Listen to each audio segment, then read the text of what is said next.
शुक्लांबरधरम विष्णुं शशिवर्णं चतुर्भुजं प्रसन्नवदनं ध्यायेत् सर्वविघ्नोपशान्तये। क्या हुआ बोल? तूने दादा कि तू मुझे गणपति महाराज का श्लोक सिखा लिया। हाँ तो वही तो सिखा रही हूँ। लेकिन इसमें गणपति महाराज तो है नहीं, उनका तो नाम ही नहीं आया। ये तो विष्णु भगवान का श्लोक है। विष्णु शब्द है पर सूत्र गणपति महाराज का ही है। ऐसा होता है था। ये तो वही बात हुई, गल्लामा का और ले कोई और। तुझे खुद नहीं पता शारदा। अरे मेरे छोटे से महापंडित, यदि प्रश्न किया है तो उत्तर सुनने और समझने का धैर्य भी तो होना चाहिए कि नहीं? मैं तुझे बताता हूँ इस सूत्र का अर्थ। यहाँ बैठ। शुक्लांबर धरम अर्थात वो जो श्वेत वस्त्र धारण करता है, विष्णु जो हर जगह व्याप्त है, जो सर्वव्यापी है, शशि वर्णम वो जिसकी उपस्थिति चंद्रमा के प्रकाश से भी उजली और चमकदार है, चतुर्भुजम जिसकी 4 भुजाएं हैं, प्रसन्न वंदनम जिसके मुख पर दया और करुणा विराजमान है। ध्यायेत् कि चलो उस पर अपना ध्यान केंद्रित करते हैं। सर्व विघ्नोपशान्तये अर्थात वो जो समस्त दुख, दर्द और विघ्न का निवारण करने वाले हैं। तो यहाँ विष्णु का अर्थ है जो हर जगह पर है, हर स्थान में है, जो भगवान विष्णु के लिए भी कहा गया है और गणपति महाराज के लिए भी। परंतु ध्यायेत् सर्व विघ्नोपशान्तये इसका अर्थ है कि उसकी आराधना करें जो समस्त दुख, दर्द, विपत्ति, विपदा, बाधा, रुकावट के विघ्न हरता है, जो कि गणपति महाराज के लिए कहा गया है। इसलिए ये श्लोक गणपति महाराज का ही है गुंडप्पे, उन्हीं का सूत्र है ये। अब समझा?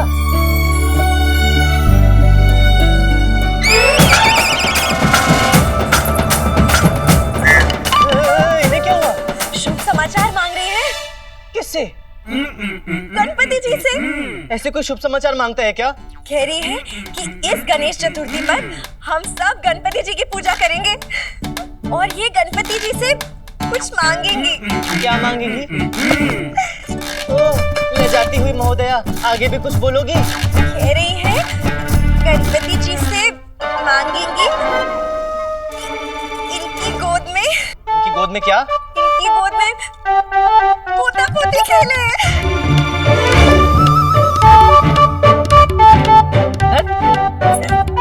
तो ये नहीं बताया कि पहले कौन चाहिए, पोता या पोती? जुड़वा भी चलेंगे हैं?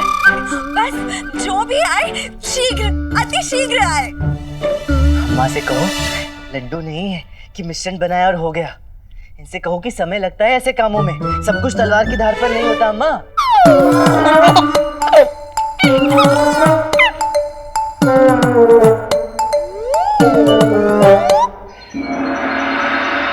दरबार की कार्रवाई आरंभ कीजिए। महाराज की सेना के उप सेनापति युद्ध से लौट आए हैं। महाराज आपसे मिलने की अनुमति चाहते हैं। उप सेनापति को बुलाया जाए।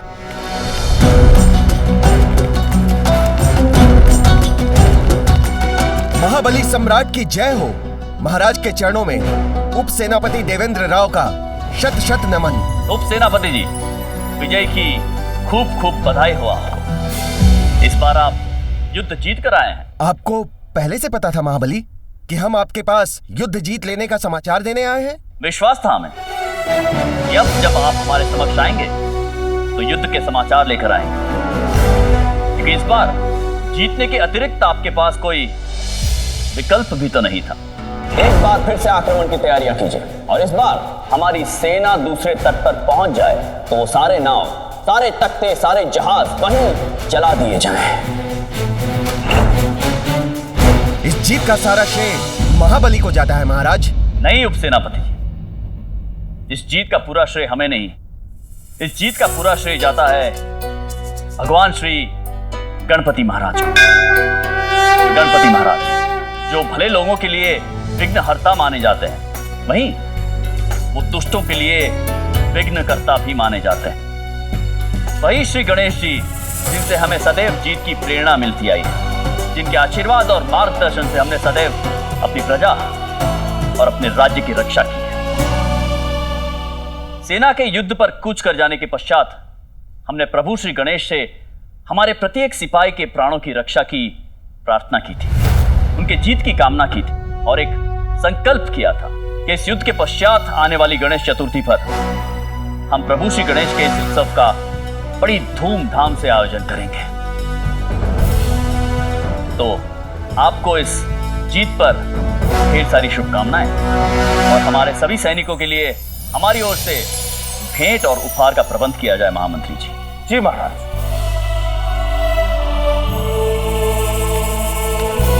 आचार्यवर, प्रभु श्री गणेश की कृपा से हमारे सारे सिपाही सकुशल लौट आए। तो अब समय हो गया है हमारे उस संकल्प को पूरा करने का। हम चाहते हैं कि इस गणेश चतुर्थी पर इस पूरे महल में प्रभु श्री गणेश का ऐसा स्वागत हो कि विजयनगर राज्य के इतिहास के पन्नों पर यह दर्ज हो जाए।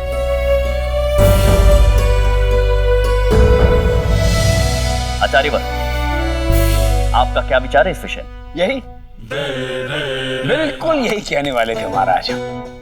देखिए, भगवान श्री गणेश जी महाराज की लीला, कैसे प्रभु के दोनों भक्त एक जैसा ही सोच रहे हैं।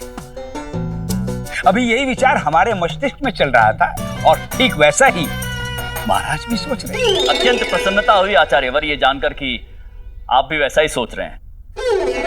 तो ये तय रहा, आज से 10 दिनों तक, जब तक भगवान श्री गणेश की स्थापना के दिन रहेंगे, इस महल में एक भव्य समारोह का आयोजन होगा, एक महापूजा होगी। ऐसा ही होगा महाराज, बिल्कुल ऐसा ही होगा। इस गणेश चतुर्थी पर भगवान श्री गणेश का इस महल में ऐसा भव्य स्वागत किया जाएगा, ऐसा भव्य स्वागत किया जाएगा, पूरी दुनिया देखती रह जाएगी। बस आप सब हम पर छोड़ दीजिए महाराज, सारा प्रबंध हम स्वयं अपनी देख रेख में करवाएंगे। हाँ, बल्कि हम तो ये कह रहे हैं कि प्रतिदिन राज नर्तकी सौदामिनी का भक्तिपूर्ण नृत्य कार्यक्रम रखा जाना चाहिए, ताकि महल का कोना कोना इन 10 दिनों तक श्री गणेश की स्तुति के संगीत से सराबोर हो जाए। क्षमा महाराज, क्या मैं... आप पंडित रामकृष्ण कहिए, क्या कहना चाहते हैं आप? महाराज, 10 दिनों तक केवल सौदामिनी देवी का नृत्य कहीं इस महोत्सव की भव्यता को बोझिल और नीरस ना कर दे। उनका नृत्य प्रदर्शन तो होता ही रहता है, उसमें नया क्या है? अरे तो फिर क्या करें नवीनता के लिए? है? हम स्वयं ढोलक और मजीरा लेकर बजाने लग जाएं। कैसा लगेगा ये बुड्ढा ढोल मंजीरा बजाते बजाते? मंजीरा बजाने तक तो फिर भी ठीक है, यदि इस बुढ़ऊ ने गलती से भी गाने का प्रयास किया ना, कोई ना कोई इसके गले में भाला अवश्य मार देगा। महाराज, हम पंडित रामकृष्ण से 100% सहमत हैं। हमारे पास एक सुझाव है, यदि महाराज सुनना चाहें तो। अनुमति है महाराज, भगवान गणेश जी के भक्तगण अच्छी तरह से जानते हैं कि भगवान गणेश स्वयं 64 कलाओं के कारक हैं, हर कला में निपुण।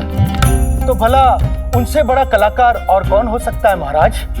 तो क्यों ना उनके कला प्रेम के सम्मान में एक संगीत का भव्य आयोजन किया जाए, जहां पर इस देश के ही नहीं बल्कि इस दुनिया के बड़े और उच्च कोटि कलाकारों को आमंत्रित किया जाए। संगीत प्रतियोगिता के नाम पर संगीत का उत्सव मनाया जाए और जीतने वाले को राजसी भेंट उपहार से सम्मानित किया जाए। अद्भुत सुझाव है मंत्री भाई, और आपके इस सुझाव से हमें भी एक बात सूझी है। क्यों ना हम भगवान श्री गणेश को धन्यवाद स्वरूप चंद्रमणि हीरा भेंट करें।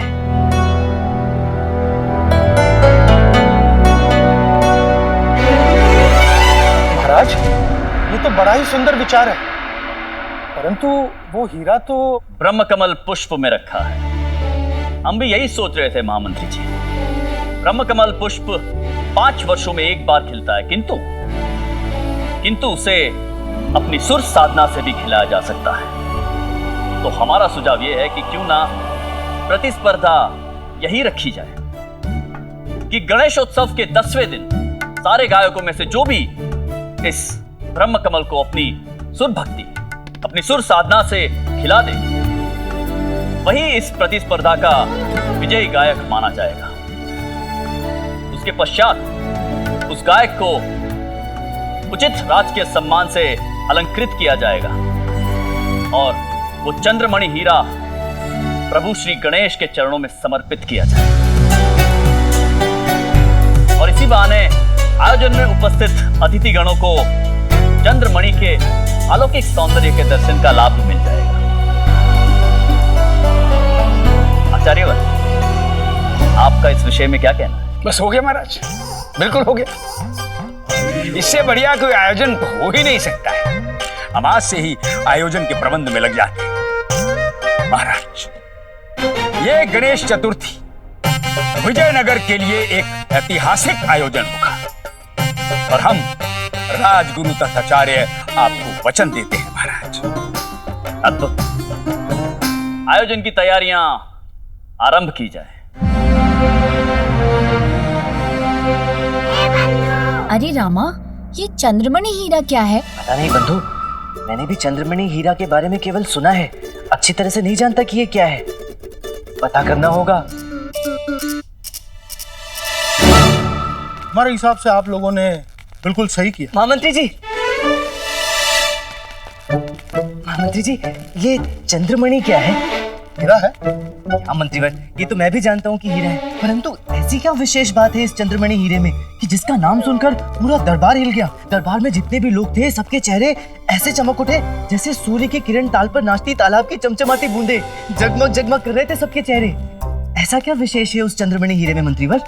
उस हीरे की जितनी बात की जाए उतनी कम है पंडित रामकृष्ण। हाँ, इस संसार की किसी भी भाषा में अगर इस हीरे की प्रशंसा शब्दों में की जाए तो वो संभव नहीं। ऐसी चमक, ऐसी सुंदर नकाशी, ऐसा चुंबकीय आकर्षण, ऐसा सम्मोहन जो आज तक कभी किसी ने नहीं देखा और ना ही किसी ने अनुभव किया। बात है मंत्रीवर, आप तो कवि निकले।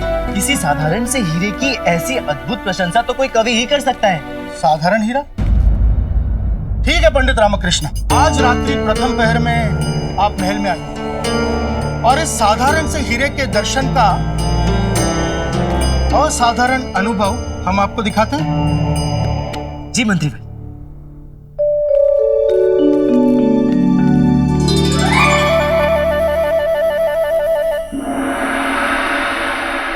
आइए रामकृष्ण, इस तरह से इस हीरे को देखना वर्जित है, परंतु हमें आप पर भरोसा है। अंदर की सारी रोशनियां बुझा दो।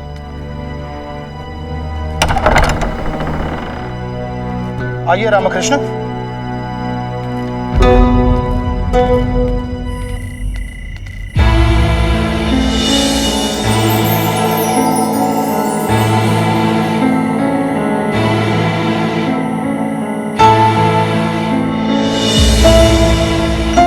पंडित रामकृष्ण, इस फूल को ब्रह्म कमल कहते हैं। ये अपने आप ही खिलता है और अपने आप बंद हो जाता है। अब ये वापस कब खिलेगा और अपनी पंखुड़ियों के साथ बंद होगा, ये कोई नहीं बता सकता। चंद्रमणि जैसे हीरे को रखने के लिए इससे अधिक सुंदर और उचित स्थान हो ही नहीं सकता। पर इसका वास्तविक स्थान भगवान गणेश जी के चरणों में ही है। बहुत मूल्यवान होगा ना ये चंद्रमणि मंत्रीवर?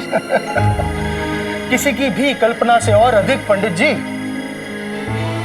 इस हीरे के मूल्य के बराबर तो 2-4 राज्य बेचे और खरीदे जा सकते हैं।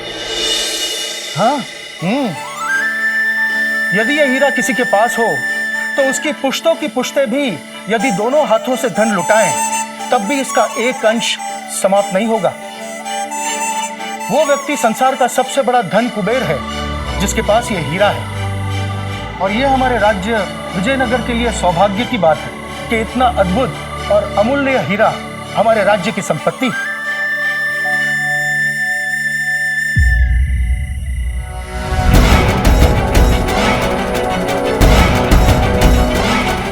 हो गया काम।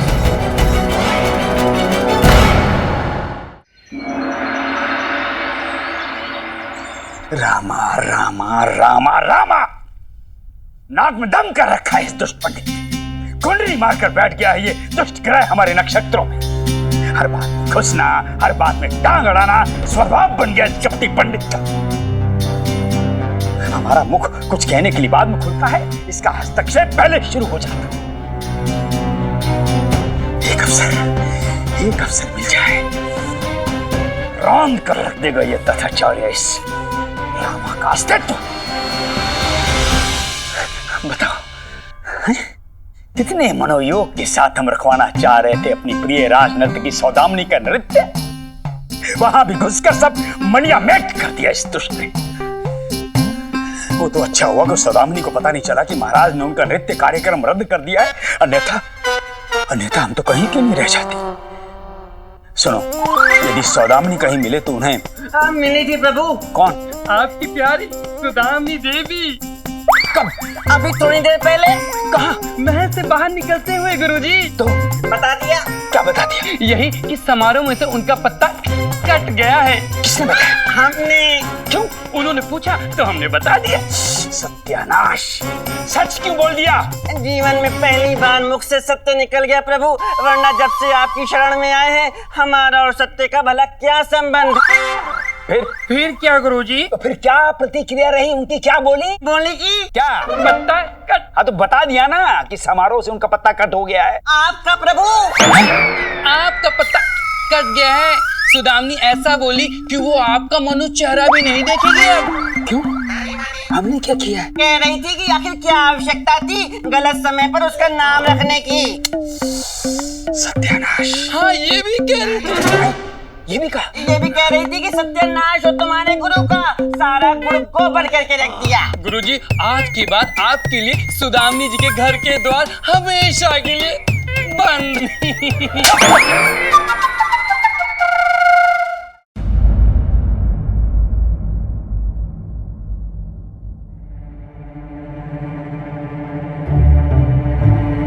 उठा लो।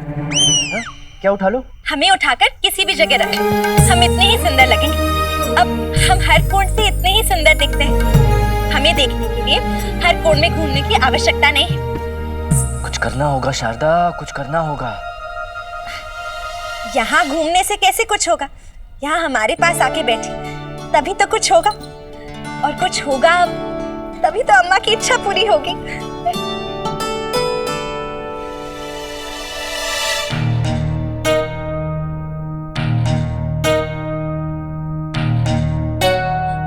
ये तो अपमान है। किसका? हमारी सुंदरता का। इतनी सुंदर पत्नी सामने है, फिर भी आप किसी और विषय में सोच रहे हैं। बताइए, क्या सोच रहे हैं? किसके बारे में सोच रहे हैं? चंद्रमणि के बारे में। चंद्रमणि? हाँ शारदा, बहुत सुंदर है चंद्रमणि, बहुत ही आकर्षक है, अपने रूप से किसी को भी सम्मोहित कर दे। जब से मैंने चंद्रमणि को देखा है, मैं भी उसके सम्मोहन में जकड़ गया हूँ। हर समय, हर जगह, हर क्षण केवल और केवल उसके अपूर्व सौंदर्य के बारे में ही सोचता रहता हूँ। अच्छा? हाँ, सच बताऊं तो जब मैंने पहली बार चंद्रमणि को देखा था, मेरा मन भी डोल गया था। अरे मेरा क्या, उसे देखकर तो किसी का भी मन डोल जाए। और? हाँ यही, और उसके मनमोहक सौंदर्य की प्रशंसा में जितने और लगाए जाएं उतने कम है। अरे पूरी आयु कम पड़ सकती है उसकी सुंदरता का वर्णन करते हुए। और? यही कि बड़ा ही सौभाग्यशाली होगा वो व्यक्ति जो उस चंद्रमणि का स्वामी होगा।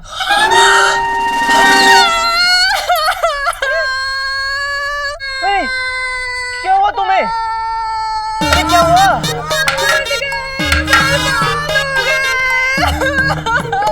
हेलो ना हालत बताने से पहले ये क्यों देते हो? बर्बाद हो गए। क्या? पूछ रही है कि हम क्यों रो रहे हैं? अरे मुझे क्या पता क्यों रो रही है, इसी से पूछो ना।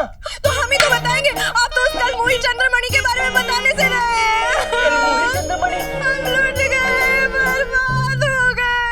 अरे आगे भी तो बताओ। हाँ, इनके जीवन में कोई दूसरी स्त्री आ गई है जिसका नाम चंद्रमणि है। अभी आपके आने से पहले उसी के गुणगान गा रहे थे। अरे चंद्रमणि हीरा है, हीरा। देखो, आपके सामने उसे हीरा कह रहे हैं। हीरे का नाम है चंद्रमणि। की दृष्टि में चंद्रमणि हीरा है, इसलिए उसका नाम चंद्रमणि है। पहले पूरी बात सुनिए, फिर चाकू दिखाइएगा। एक बहुत ही बहुमूल्य हीरे का नाम है चंद्रमणि, और आज राज दरबार में जब तक भगवान श्री गणेश की स्थापना के दिन रहेंगे, इस महल में एक भव्य समारोह का आयोजन होगा और वो चंद्रमणि हीरा प्रभु श्री गणेश के चरणों में समर्पित किया जाएगा। अब मेरी शंका ये है, शंका क्या, पूरा विश्वास है कि इतना अद्भुत और बहुमूल्य हीरा यूं सार्वजनिक हुआ तो संसार भर के चोर लुटेरों को खुला निमंत्रण होगा उसे चोरी करने का। बस इसी विषय में चिंतित था, पर पता नहीं इस शादा ने क्या अनाप शनाप और मनगढ़ंत अर्थ निकाल लिया मेरी बातों का। तो पहले बताना चाहिए था ना। तो पहले बताना चाहिए था ना, बड़ा अवसर दिया मुझे बताने का, मैं ही सुस्त था तुम्हें बताने में। क्या कह रही है कि तुम्हें चिंता करने की कोई जरूरत नहीं है। तुम जब भी जिस विषय में चिंता करते हो वो सच हो जाता है। कोई जरूरत नहीं है किसी और की फटे में टांग अड़ाने की। उस हीरे की सुरक्षा का दायित्व दरबार के सुरक्षा कर्मियों का है, तुम्हारा नहीं। कोई जरूरत नहीं है दरबार में जाकर उस हीरे के विषय में किसी से भी बात करने की। चुप रहोगे। क्यों?